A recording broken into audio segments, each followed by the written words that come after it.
Hi, I'm Tim. Welcome to our channel and thanks for logging on. If you enjoy these videos, do me a favor and subscribe to our YouTube channel right here at Watchbox Reviews. I would really appreciate it and I promise to update daily. If you love this watch, you can see it and you can purchase it on our website, thewatchbox.com. Today's subject, the IWC Pilot's Watch Spitfire Perpetual Calendar Digital Date Month, reference 3791-07, is an overpowering watch. It starts with the name, it ends with the movement, and everything you see on the wrist is simply the height of ambition by the Schaffhausen manufacturer. This is an overpowering watch, and I say that as a term of endearment because I appreciate the ambition of this thing. Let's start with the size. On my 16 centimeter circumference wrist, this is basically the Big Pilot's case. So the Big Pilot watch is 46 millimeters, and so is this. The Big Pilot's watch is 57 millimeters lug to lug, and so is this. So 46 by 57. What about the thickness? Well, I'm glad you asked. 17.7 millimeters thick, almost 18 millimeters. This thing stands loud and proud. It's designed to fit under exactly 0 cuffs, jacket or shirt. This is a timepiece designed to be seen, and there is a lot to see. The case itself is very much like the Big Pilot, just thicker. The Big Pilot itself is not nearly as thick as this watch, but there's a lot going on inside this case. That said, the essential lines of the Big Pilot are preserved. Even some of the handsome details like the hairline polished bevel along the lug are retained on this Pilot's Watch Spitfire, and you can see the strap is robust. It needs to be for a watch like this. Thick, bolstered, substantial, large rectangular scale alligator leather, and actually a medium brown, and you can see it's a semi-gloss finish, monotone stitch, calfskin on the underside, and it features a substantial clasp. Once again, that's a relief.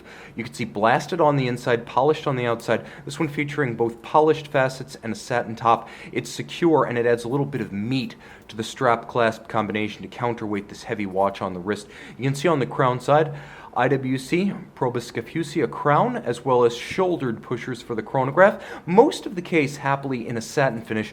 Polish would have just been overpowering. Where the polish is used, it's well chosen as an accent. You can see the hairline bevel along the lug, as well as the outer face of the bezel, which is of high polish. Now the bezel is nicely stepped back from the case flank, so the watch doesn't look as thick as it is. This is a watch for a big wrist, I'm not going to lie. I don't think you should wear this watch on a wrist smaller than 17 centimeters circumference, and I rarely recommend such a large minimum wrist size. You can see that the dial is beautifully appointed. Since the first examples in the early 2000s, the IWC Pilot Spitfires have featured upscale takes on standard IWC Pilot's watches. You usually get a sunburst metallic dial, and here indeed you get what IWC calls ardoise, or a sort of silver gray with a sunburst grain, and you get applique indices and numerals rather than a printed dial. So this is a premium look for the IWC Pilot's watch, and it's emblematic of the Spitfire series.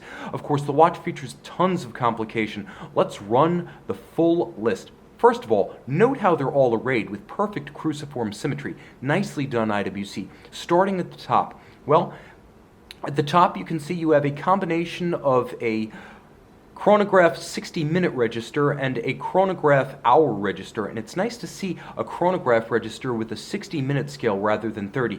The mono counter helps to simplify the dial. You have the date at 9 o'clock, you have the month of the year at 3 o'clock, you have the leap year phase in a mono counter in its own right with constant seconds at 6 o'clock, and then chronograph seconds are read off the center. You better believe this is a flyback chronograph. Reset and restart with a single push of the trigger. But wait, there's more. It's a perpetual calendar. First, stop seconds. You have the ability to halt the seconds hand and synchronize to a reference time. Note the quick set mechanism. I'm going to move the minute hand out of the way, but this is the Kurt Claus perpetual calendar system. You simply adjust the date and everything else moves in sync. As you adjust, everything moves in sync, so you don't have to look up a combination of dates to set the watch. You simply set the current date for the given month you're in, and everything moves in sync, including the leap year cycle indicator. This digital date month perpetual take on the Claus system is a stripped down version that maintains the functionality with less dial clutter, and it first bowed on the Da Vinci digital date month in 2009. This model you see here was part of a 2012 model year novelty family, but we didn't get a steel version of the Pilot Spitfire digital date month until 2015. This was a short-lived model, 2015 and 2016 only in the -07 steel model that you see. It is loomed, there will be a loom shot, but turn it over. We need to go to town on this movement because there's a lot to discuss. First, you can see the image of the elliptical-winged Supermarine Spitfire, powered by a Rolls-Royce Merlin engine. It was the iconic British fighter of World War II, even if, truth be told, the Hawker Hurricane fought the majority of the Battle of Britain. That winding mass sits atop caliber 89801. 51 joules, adjusted in a chronometer style, 5 positions. There's a lot going on here. Screw down crown, 60 meters water resistant. It also has blowout protection, so if you're in a cabin, an aircraft cabin that explosively decompresses, this watch won't eject its seals or its crystals. Automatic winding, this family, the 89,000 chronograph, actually uses a 4-pawl version of the bidirectional winding IWC Peloton winding system, so it uses a hot-rodded Peloton with 4 pawls rather than 2. Free-sprung balance for shock resistance and to better take and hold the 5-position adjustment. The balance is free-sprung and beats away at 28,800 vibrations per hour. You have the mechanically programmed Perpetual calendar system. You also have the flyback chronograph complication, and you can see the column wheel mechanism with its polished levers and horns operating below the winding bridge plane. So it is both a column wheel chronograph and a vertical clutch chronograph. So when you reset and restart, you can just leave that chronograph running with no hazard to the movement. That's the advantage of a vertical clutch. The advantage of a column wheel is that you can feel and hear the crisp actuation. And note, due to the vertical clutch, there's no jump or stagger to the seconds hand when the watch starts.